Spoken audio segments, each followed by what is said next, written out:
ওরা ওরা তো না, ওরা যে বলছে, ওরা তো বলছে এখানে যাত্রা হইতেছে এই সেই। আপনারা দেখেন এখানে কি হচ্ছে না হচ্ছে। এখানে জুয়া মদ গাজার আসর নাই। এখানে ভক্তিমূলক গান হয়, প্যান্ডেল করা হয়, ভক্তিমূলক গান করা হয়। এলাকাবাসী এটা এই জহিরপুরেরই দুই পার্টি আছে, তারা ইয়ে করে।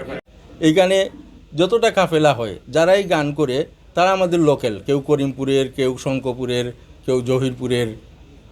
আর প্রত্যেকটা কাফেলা থেকেই লাইভ করা হয়। যদিও কোনো অসুবিধা হইতো তাহলে তো এইসব লাইভ দেখে আগে থেকেই এইগুলা মানে কোনো সমালোচনা হইতো, কিন্তু এর আগে তো কোনো সময় বিশৃঙ্খলা হয়নি। এর আগে তো এরকম কেউ কোনো কিছু বলে নাই। ওই উফাত উপলক্ষে আপনি এই অনুষ্ঠানটা করেন যে সব কিছু শেষে যে আপনার দাবি হইল যে এখানে গাঁজা মদ বা নিত্য অশালীন কোনো কার্যকলাপ চলে না। না, চলে না, এগুলা চলে না, এগুলার পক্ষে আমি নই। সর্বশেষ এই যে এলাকাবাসীর উদ্দেশ্যে বা দেশবাসীর যেহেতু সোশ্যাল মিডিয়া, আপনি বলেন যে দেশবাসীর উদ্দেশ্যে আপনি কিছু বলেন। আমি দেশবাসীর উদ্দেশ্যে এইটাই বলতে চাই যে আমরা নিরাপদভাবে সুন্দরভাবে উরুস পালন করে আসছি। আমরা ইনশাল্লাহ উরুস পালন করব। এখানে অবৈধ কিছু নাই। আপনারা যদি অবৈধ কোনো কিছু পান আমাদেরকে বলেন, আমরা তাহা শক্ত হাতে দমন করব। সবার সাথে আমি আছি। আমি কেউরে ডিঙ্গাইয়া কোনো কিছু একাকি যে করব সবাইকে বাদ দিয়ে না, সবাইকে নিয়ে যাতে সুষ্ঠু সুন্দরভাবে সব কিছু হয়, এটাই আমার চাওয়া। সবার সহযোগিতা চাই। একটা বিষয় আমরা জানতে চাই, আজকে সন্ধ্যার পরে এলাকাবাসীর পক্ষ থেকে একটু সমাবেশ বিক্ষোভ মিছিল ছিল স্থানীয় নয়াবন্দর বাজারে।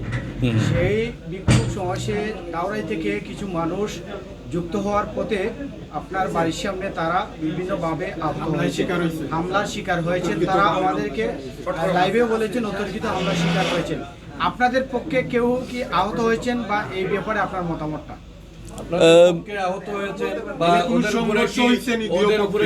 না, আমাদের পক্ষ থেকে কেউ আহত হয়েছে বলে আমি জানি না, বা এখানে আমি ছিলামও না।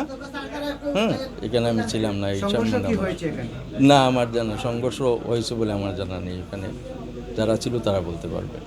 আচ্ছা, সর্বোপরি অনেকে বলে থাকেন রাত্রে 12টার পরে মাইকের সাউন্ডের কারণে অনেকের ঘুমের ডিস্টার্ব হয়। আপনিও একজন উচ্চশিক্ষিত মানুষ হিসেবে বা এলাকার সন্তান হিসেবে এই বিষয়টুকু কেমন হয়? না, রাত্রে 12টার পরে যে ঘুমের ডিস্টার্ব হয় বলতেছে, আমাদের এখানে যে সাউন্ড তো বাজার থেকেও শোনা যায় না।